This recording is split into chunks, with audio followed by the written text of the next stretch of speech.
ಮಹಾಲಕ್ಷ್ಮಿಯನ್ನ ಹತ್ಯೆ ಮಾಡಿ 50 ಪೀಸ್ ಮಾಡಿದ್ದ ಹಂತಕ 165 ಲೀಟರ್ನ ದೊಡ್ಡ ಫ್ರಿಡ್ಜ್ನಲ್ಲಿ ಇಟ್ಟು ಎಸ್ಕೇಪ್ ಆಗಿದ್ದ ಮೃತದೇಹದ 28 ಭಾಗಗಳನ್ನ ಪತ್ತೆ ಹಚ್ಚಿದ್ದಾರೆ ಪೊಲೀಸರು. ಈಗ ಫ್ರಿಡ್ಜ್ ಆನ್ ಮಾಡಿ ಎಸ್ಕೇಪ್ ಆಗಿದ್ದ ಹಂತಕ ಮಹಾಲಕ್ಷ್ಮಿಯನ್ನ ಸುಮಾರು 50 ಪೀಸ್ ಮಾಡಿ ಆ ದೇಹವನ್ನ 50 ಪೀಸ್ ಮಾಡಿ 165 ಲೀಟರ್ನ ದೊಡ್ಡ ಫ್ರಿಡ್ಜ್ನಲ್ಲಿ ಆಕೆಯ ಮೃತದೇಹವನ್ನ ಇಟ್ಟು ಎಸ್ಕೇಪ್ ಆಗಿದ್ದ.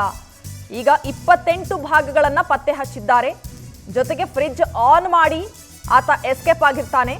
ಈಗ ಪತ್ತೆಯಾಗಿರುವಂತಹ ದೇಹದ ಭಾಗಗಳು 28, ಸುಮಾರು 50ಕ್ಕೂ ಹೆಚ್ಚು ಪೀಸ್ ಮಾಡಿದ್ದಾನೆ. ಆ ಹಂತಕ ಮಹಾಲಕ್ಷ್ಮಿಯ ದೇಹವನ್ನ ತುಂಡು ತುಂಡಾಗಿ ಕತ್ತರಿಸಿದ್ದಾನೆ. ನಾವು ಯಾವುದೋ ಸಿನಿಮಾ ಕಥೆ ಕೇಳ್ತಾ ಇದ್ದೀವೋ ಅಥವಾ ಯಾವುದೋ ಸಿನಿಮಾದಲ್ಲಿ ಈ ರೀತಿ ದೃಶ್ಯಗಳನ್ನ ನೋಡಿರ್ತೀವಿ, ಅಥವಾ ಎಲ್ಲೋ ಪೇಪರಲ್ಲಿ ಓದೋದು, ಅಥವಾ ದೂರದ ಯಾವುದೋ ಊರಲ್ಲಿ ನಡೆದಿದೆ ಅನ್ನುವಂಥದ್ದು. ಆದರೆ ಈಗ ನಮ್ಮ ಬೆಂಗಳೂರಿನಲ್ಲೇ, ನಾವು ಇರುವಂತಹ ಸುತ್ತಮುತ್ತ ಈ ರೀತಿಯ ಒಂದು ಭಯಾನಕ ಕೃತ್ಯ ನಡೆದಿದೆ ಅಂತಂದ್ರೆ ನಿಜಕ್ಕೂ ಭಯ ಆಗುತ್ತೆ, ನಿಜಕ್ಕೂ ಆತಂಕ ಆಗುತ್ತೆ. ವರ್ಷಿತಾ ಡೀಟೇಲ್ಸ್ ಕೊಡ್ತಾ ಇದ್ರು. ವರ್ಷಿತಾ, ಈಗ ಈಕೆ 15 ದಿನಗಳಿಂದ ನಾಪತ್ತೆ ಆಗಿದ್ಲು ಅಥವಾ ಸಂಪರ್ಕಕ್ಕೆ ಸಿಗ್ತಾ ಇಲ್ಲ ಅನ್ನುವಂಥದ್ದು ಅವರ ಫ್ಯಾಮಿಲಿ. ಅವರು ಕಾಂಟ್ಯಾಕ್ಟ್ ಮಾಡಿದ್ರು. ಜೊತೆಗೆ ಆಕೆ ಕೆಲಸ ಮಾಡ್ತಾ ಇದ್ದಂತಹ ಜಾಗ ಅಲ್ಲೂ ಕೂಡ ಆಕೆ 15 ದಿನದಿಂದ ರಜೆ ಏನೋ ತಗೊಂಡು ಹೋಗಿದ್ಲು ಅಂತಂದ ಮಾತ್ರಕ್ಕೆ ಯಾರು ಕೂಡ ಆಕೆಯನ್ನ ಸಂಪರ್ಕ ಮಾಡಿರ್ಲಿಲ್ವಾ? ಈಗ ಸದ್ಯಕ್ಕೆ ಈ ವಿಚಾರಕ್ಕೆ ಸಂಬಂಧಪಟ್ಟಂತೆ ಏನಾದ್ರೂ ಮಾಹಿತಿಗಳು ಸಿಗ್ತಾ ಇದೆಯಾ?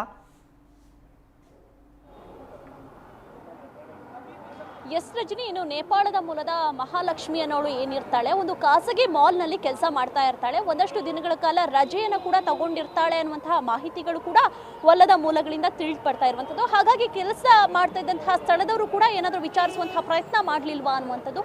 ಎಲ್ಲೋ ಒಂದು ಕಡೆ ಇನ್ನೊಂದು ಕಡೆಯಾಗಿ ನೋಡೋದಾದ್ರೆ ಕಾಲ್ ಅಂದರೆ ಫ್ರೆಂಡ್ಸ್ಗಳಾಗಿರ್ಬೋದು ಅಥವಾ ಸಂಬಂಧಿಕರಾಗಿರ್ಬೋದು, ಅವರು ಕೂಡ ಒಂದಷ್ಟು ಕಾಲ್ಗಳನ್ನು ಮಾಡಿದಂತಹ ಸಂದರ್ಭದಲ್ಲಿ ಮೊಬೈಲ್ ಸ್ವಿಚ್ ಆಫ್ ಬಂದಿದೆ.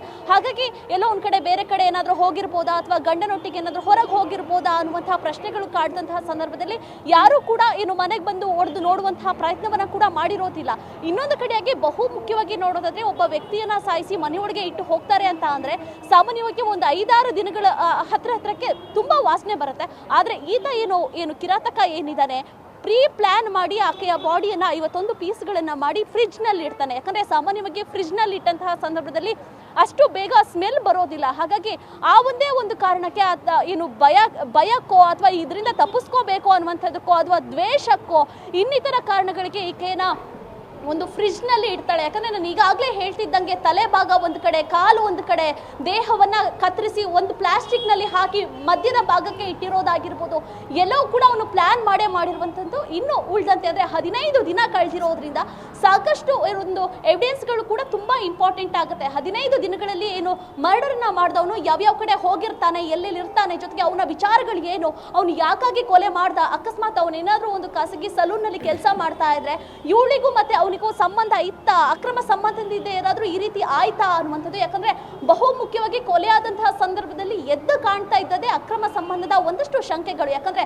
ಒಂದು ಕಡೆಯಾಗಿ ಗಂಡ ಮತ್ತೆ ಮಗು ಇದ್ರೆ, ಮತ್ತೊಂದು ಕಡೆಯಾಗಿ ವೈಯಾಲಿ ಕಾವಲ್ನಲ್ಲಿ ಈಕೆ ಒಬ್ಬಂಟಿಯಾಗಿ ಜೀವನವನ್ನ ನಡೆಸ್ತಾ ಇರ್ತಾಳೆ. ಗಂಡ ಹೆಂಡತಿಯ ಮಧ್ಯೆ ವೈಮನಸ್ಸು ಏನಾದರೂ ಇತ್ತ, ಈತ ಇನ್ನೊಂದು ಕಡೆಯಾಗಿ ಅಕ್ಕಪಕ್ಕದ ನಿವಾಸಿಗಳು ಕೂಡ ಹೇಳ್ತಿರುವಂತಹ ಮಾತೇನಪ್ಪ ಅಂತ ಅಂದ್ರೆ, ಒಬ್ಬ ಬರ್ತಾ ಇದ್ದ, ಡ್ರಾಪ್ ಅಂಡ್ ಪಿಕಪ್ ಮಾಡ್ತಾ ಇದ್ದ, ಆತನೇ ಕೊಲೆ ಮಾಡಿರ್ಬೋದು. ಹಾಗಾಗಿ ಅನ್ನುವಂತಹ ಪ್ರಶ್ನೆಗಳು ಕೂಡ ಕಾಡ್ತಾ ಇರುವಂಥದ್ದು. ಒಟ್ಟಾರೆಯಾಗಿ ಪೊಲೀಸರು ಕೂಡ ಒಂದಷ್ಟು ಪ್ರಾಥಮಿಕ ತನಿಖೆಯನ್ನ ನಡೆಸ್ತಾ ಇದ್ದಾರೆ. ಅಂದ್ರೆ ಕೊಲೆ ಆದಂತಹ ಸಂದರ್ಭದಲ್ಲಿ ಏನೇನಾಯ್ತು, ಜೊತೆಗೆ ಅಕ್ಕಪಕ್ಕದಲ್ಲಿದ್ದಂತಹ CCTV ಫುಟೇಜ್ಗಳಾಗಿರ್ಬೋದು, ಮನೆಗೆ ಯಾರ್ಯಾರು ಬಂದು ಹೋಗಿದ್ರ, ಎಷ್ಟು ದಿನದಿಂದ ಈಕೆಯ ಮೊಬೈಲ್ ಸ್ವಿಚ್ ಆಫ್ ಬರ್ತಾ ಇತ್ತು, ಜೊತೆಗೆ ನಿನ್ನೆಯಿಂದ ಕೂಡ ಸಾಕಷ್ಟು ಸಂಚಲನ ಮೂಡಿಸ್ತಾ ಇರೋದು ಏನಪ್ಪಾ ಅಂತ ಅಂದ್ರೆ ಇನ್ಸ್ಟಾಗ್ರಾಮ್ನಲ್ಲೂ ಕೂಡ ಈಕೆ ಆಕ್ಟಿವ್ ಇದ್ಲು ಅನ್ನುವಂಥದ್ದು. ಯಾಕಂದ್ರೆ ಸಾಮಾನ್ಯವಾಗಿ ಇನ್ಸ್ಟಾಗ್ರಾಮ್ನಲ್ಲಿ ಈಗ ಏನು ಖಾಸಗಿ ಸಲೂನ್ನಲ್ಲಿ ಏನು ಕೆಲಸ ಮಾಡ್ತಿದ್ದ ಅವನ ಜೊತೆಗೂ ಕೂಡ ಕಾಂಟ್ಯಾಕ್ಟ್ ಇಟ್ಕೊಂಡು ಬೇರೆ ಒಂದಷ್ಟು ಜನರ ಒಟ್ಟಿಗೂ ಕೂಡ ಈಕೆ ಸಾಕಷ್ಟು ಮೆಸೇಜ್ಗಳನ್ನ ಮಾಡ್ತಾ ಇದ್ಲು ಅನ್ನುವಂತಹ ಮಾಹಿತಿಗಳು ಕೂಡ ಲಭ್ಯ ಆಗ್ತಾ ಇರುವಂಥದ್ದು. ಒಂದು ಕಡೆಯಾಗಿ ಈಕೆಯ ಮರ್ಡರ್ ನಡೆದು ಈಗಾಗಲೇ ಮರಣೋತ್ತರ ಪರೀಕ್ಷೆಗೂ ಕೂಡ ಆಕೆಯ ಬಾಡಿಗಳನ್ನ ತಂದು ಇಡಿಸಿರುವಂಥದ್ದು. ಮರಣೋತ್ತರ ಪರೀಕ್ಷೆ ಆದ ಬಳಿಕ ಒಂದಷ್ಟು ಮಾಹಿತಿಗಳು ಕೂಡ ಲಭ್ಯ ಆಗುತ್ತೆ. ಅಂದ್ರೆ ಬಾಡಿಯಲ್ಲಿ ಯಾವ್ಯಾವ ರೀತಿ ಮಾರ್ಕ್ಸ್ ಇದೆ, ಯಾವ ರೀತಿ ಕೊಲೆ ಮಾಡಿದಾನೆ ಅನ್ನುವಂಥದ್ದು ಕೂಡ ತಿಳಿದು ಬರಬೇಕಾಗುತ್ತೆ ರಜನಿ. ಇನ್ನೊಂದು ಕಡೆಯಾಗಿ ಹಂತಕನಿಗೂ ಕೂಡ ಬಲೆ ಬೀಸಿದ್ದಾರೆ Rajani. Okay, thank you Varshitha ಮಾಹಿತಿಗೆ.